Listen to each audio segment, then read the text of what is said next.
Chad was never the type to stir trouble. He'd show up early, clean cut, in his worn Timberlands and faded jeans, holding his coffee like a man holding on to the last bit of dignity in a job that had quietly bruised him for years. I saw him every Monday quietly punching in, answering with a small nod, and then vanishing into the mechanical rhythm of warehouse life. But last Thursday, it was different. He didn't look at anyone. He just walked in, stared at the break room camera like he knew something, like someone had finally whispered a truth into his ear he wasn't supposed to hear. The room was heavy, not loud, not angry, just loaded. Like the walls themselves knew something had shifted. And no one said a word. This story isn't about what you think it is. It's not some corporate expose or another staged episode of fake justice. It's about what happens when you see something you can't unsee. Something real. Something wrong. I was just a floor supervisor, nothing special. But I saw it all, I heard it, and I wish to God I hadn't. It started with a whisper. One word. That's all it took. Chad leaned into the ear of the new regional manager, Thomas. The one corporate sent in unannounced wearing jeans and steel toes like the rest of us, and he whispered a name. Just a name. No one else heard it. But Thomas froze like his blood turned to dust right there under the buzzing lights. And then he disappeared. No warning, no email, no HR follow-up, just gone. His car left in the lot, engine still warm. Phone. On the desk, cracked like it had been dropped mid-sentence. Security pulled footage, scrubbed it. But I saw it first. I saw the look in his eyes when Chad spoke that name. Pure terror wrapped in guilt. You ever see a man realize he's not in control anymore? That something bigger, darker is about to balance the scales he thought he built? That's what it looked like. The truth is, no one ever questioned it. They wanted to forget. Because if you start digging, you'll find more than dirt. You'll find what they did to Chad. How the manager, Bradley, the golden boy with that tight-lipped smile and teeth like he's never bitten into anything real, cornered him for months.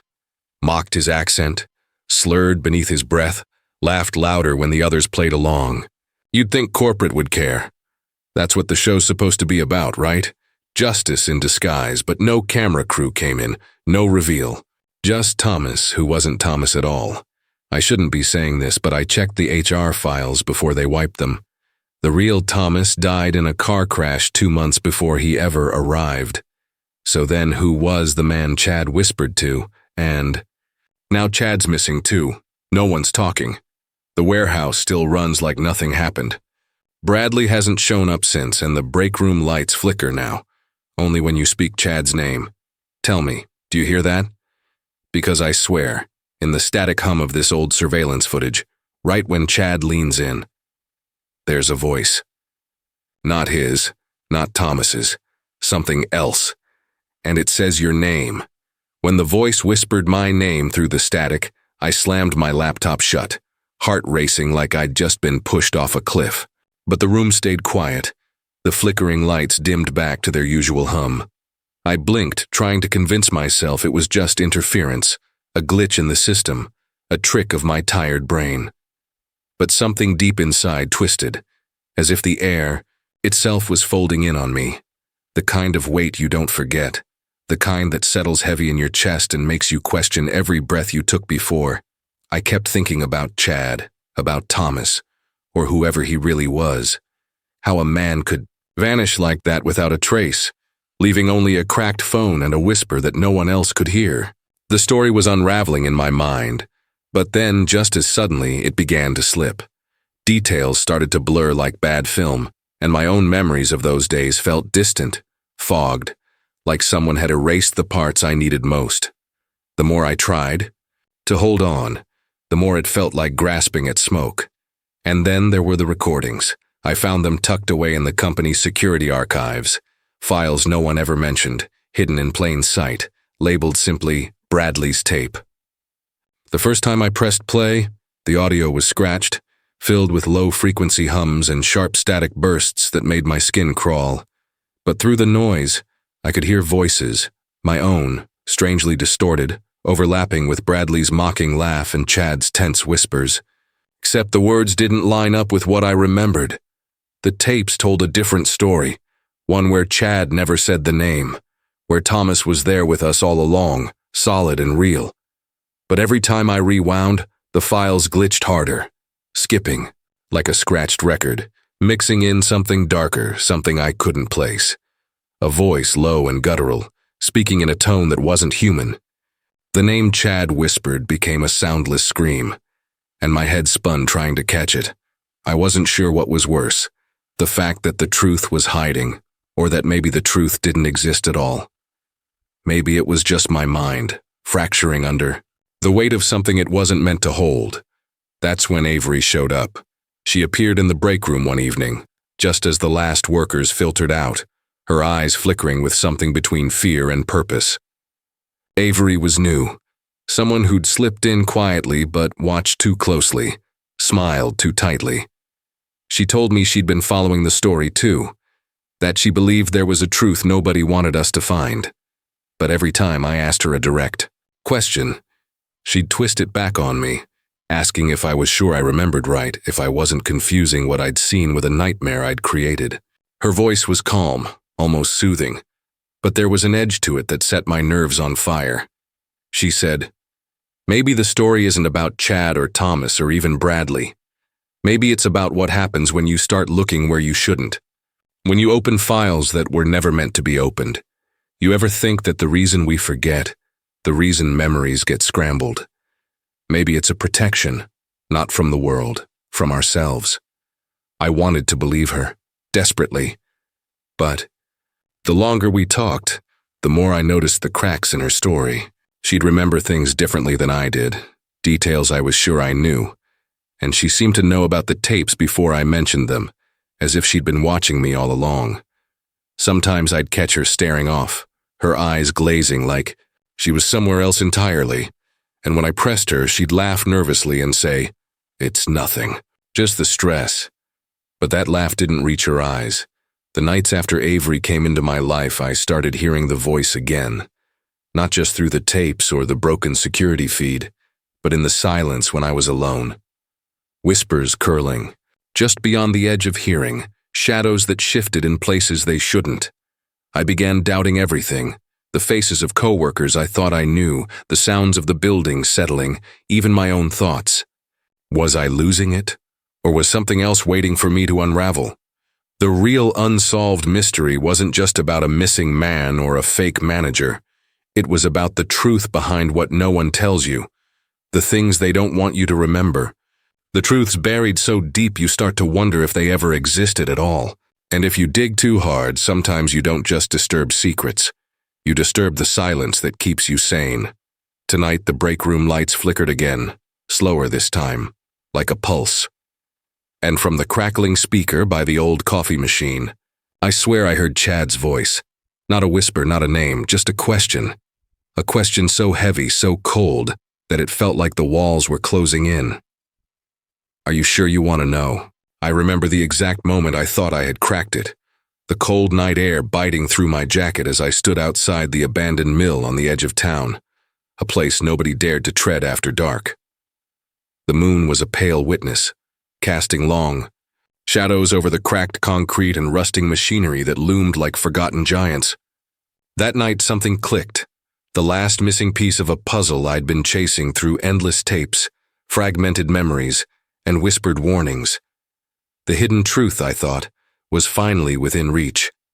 I'd found the name Chad had whispered, traced it through old records, dust-covered boxes in city archives, and a handful of yellowed newspaper clippings from 20 years ago. A name no one spoke anymore, but that kept surfacing in strange ways. A name tied to a tragedy everyone had carefully erased from their minds. I convinced myself I was on the edge of exposing a mystery uncovered at last. A story buried by those who wanted it silenced. Walking into the dimly lit office on the second floor of that mill, the stale smell of mildew and rust filling my lungs, I found a ledger. Its cracked leather cover felt heavy in my hands, like the weight of decades pressing down. Flipping through its pages, I traced the entries of employees long gone, names crossed out, dates scribbled in hurried hand, and then there it was. The name that matched Chad's whispered word, etched underlined with a shaky pen. It wasn't just a name. It was a warning, a mark that someone had tried to hide and failed. I was sure. This ledger held the key to everything, and I was ready to confront the truth that had been lurking in the shadows for far too long. But then the memory struck me, unbidden and sharp as a knife slicing through fog. A story I had buried deep, the kind you only recall when the night drags on and silence presses too close. A chilling echo of another tragedy from years ago, one I'd heard as a child but never truly understood until now. A young man disappeared from this very mill, under mysterious circumstances eerily like Chad's vanishing act. The details were murky. A fire, a cover-up, a whispered name never said aloud. I remembered the hushed voices of adults, the quick change of subject when the boy's name came up, the way my own parents' faces tightened in worry when I asked questions too pointed. It was a memory glitch, something half forgotten, half erased, but unmistakably real. And suddenly, the story wasn't just Chad's anymore. It was a long-running nightmare stitched into the fabric of this place, repeating itself in cycles I hadn't dared to see. As I pieced this together, the ledger slipped from my fingers, landing open on a page that wasn't there before. A single scribble, a date marked in red ink that pulsed like a heartbeat beneath the dim light. A date in the near future. My breath caught. It was like the past and future collided, like something was watching, waiting, marking time in a way I didn't understand.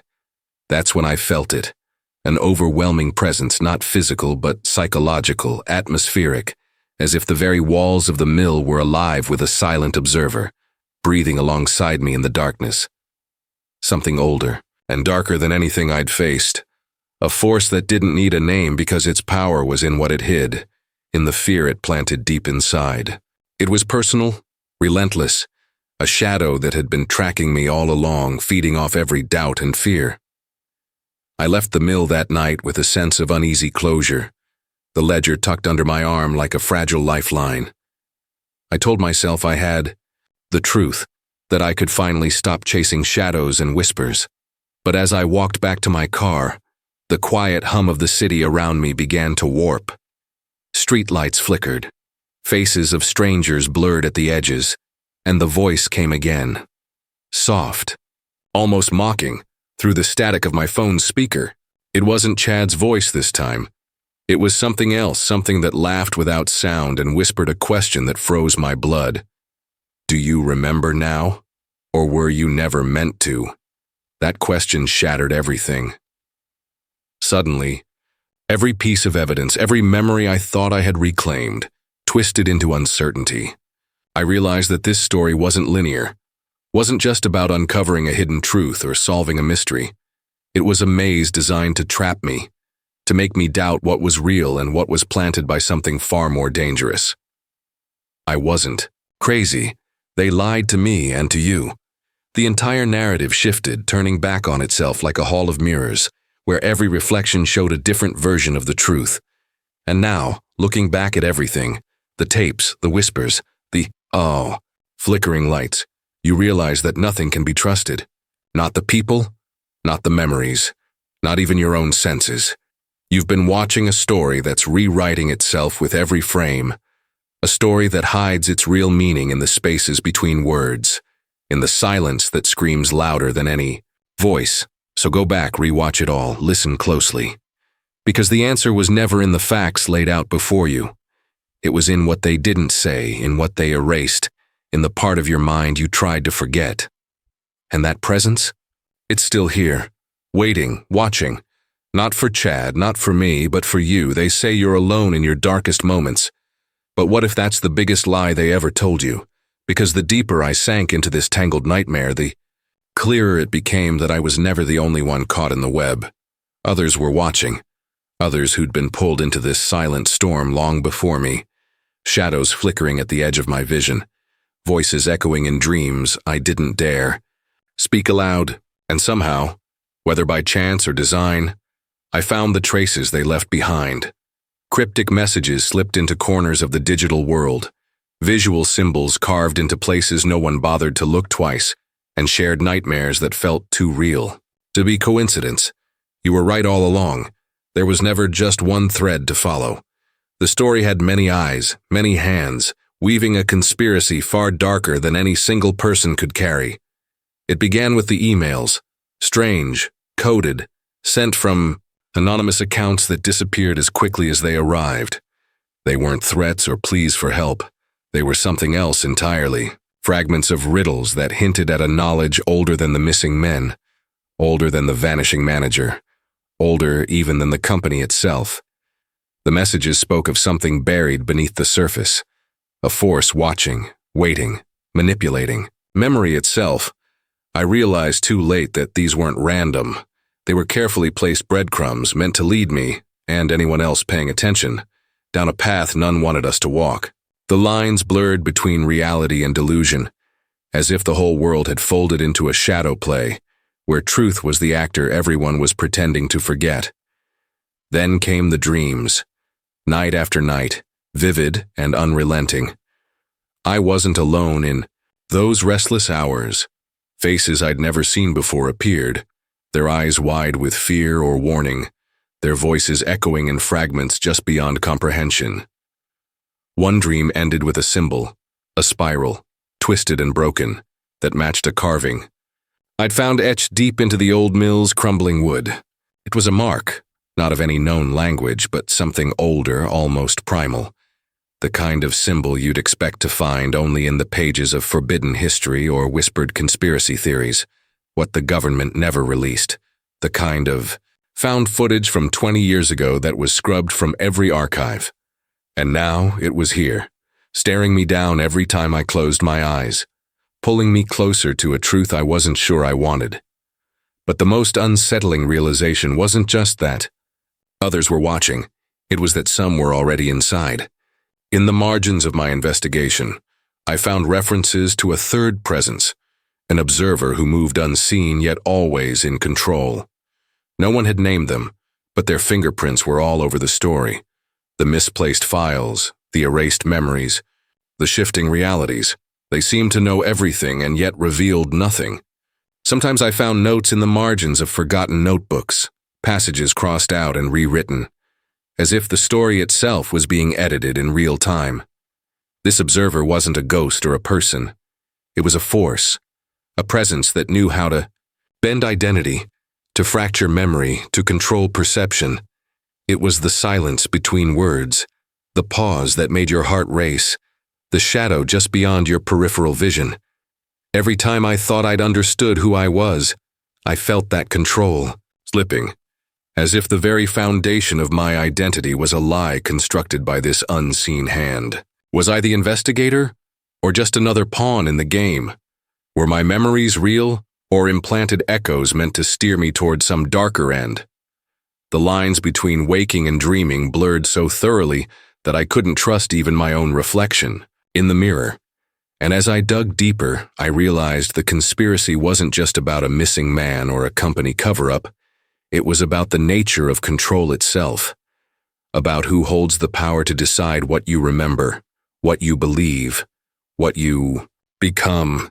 So here I am sharing this not because I have answers, but because you need to know. You are part of this too. The symbols, the whispers, the glitches in your own memory. They're not mistakes. They're the threads pulling you into the same labyrinth I'm trapped in. And the observer? They've been watching us both all along, waiting for us to realize the truth hidden in plain sight. The question isn't what is real anymore. It's whether we have the strength to face the darkness when the only light we know is the one we're told to see. And if you listen closely, beyond the noise, beyond the fear, you might just hear it too. The quiet voice saying, "You were right all along." The night had thickened into something almost sacred, a heavy silence that pressed down on me like the weight of a confession I hadn't yet found the courage to speak aloud. I sat alone in that small, dimly lit room, the walls bare but heavy, with the ghosts of every choice, every forgotten face, every fragment of memory I'd chased through this labyrinth of shadows. It wasn't about the missing manager anymore, nor the vanished men whose stories were erased from every record. It was about something far deeper, something that stirred in the marrow of what it means to be human. The raw, unbearable truth of our fragility, our desperate grasp for meaning, and the painful revelation that sometimes the very thing we seek to understand might be the thing that breaks us. I looked into the mirror across from me, not to recognize the face staring back, but to confront the fractured self reflected there, a mosaic of doubt, pain, and reluctant hope. I realized then that this was never just an investigation. It was a journey into the heart of fear itself, the primal fear that we are not in control, that memory is a lie, and that identity is a fragile construct we cling to in order to survive the chaos around us. And in that realization lay a choice. One, so terrifying, it felt like the air itself might shatter if I dared to breathe it out loud. To accept the truth, whatever it was, even if it meant losing everything I thought I knew, or to turn away, clutch the comforting illusions, and live forever in the shadows of unknowing. The painful confession came unbidden, a whisper trembling on my lips. I was part of this from the beginning.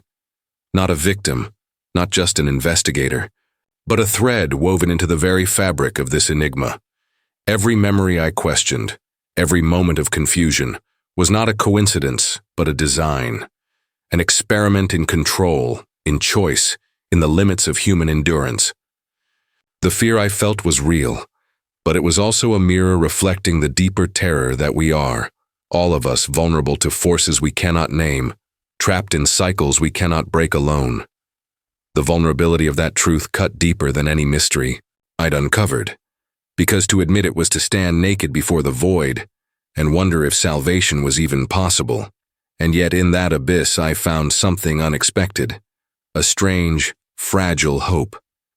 The possibility that the very breaking down of what we believe might be the only way to build something new, something honest, that the mystery was never meant to be solved in the way we think, but to be lived through, to be wrestled with, and to reveal the parts of ourselves we hide even from ourselves, that the haunting question is not what happened, but why we let it happen, why we keep searching, and what it says about our need to be seen, to be understood, and ultimately, to be free. The room seemed to pulse with this terrible awakening, a revelation that was less an ending and more a beginning, a turning point where the story folds back onto the soul, demanding everything and offering nothing but the raw truth of existence. The observer, the conspiracy, the fractured memories, they were all part of the same dance, the same test of human will and vulnerability. And as I sat there, breath steadying, heart breaking open, I knew that the real story was just beginning. That the choice was mine, and yours too, to keep chasing the shadows or to step into the light of a truth so profound, it might just save us or destroy us. So as you watch this, know that you are not alone in this. The threads connect us all in ways seen and unseen, and the journey ahead will ask everything of you. Thank you for watching. Don't forget to like, share, and subscribe for stories you were never meant to hear. Until next time, remember, some truths don't want to be found.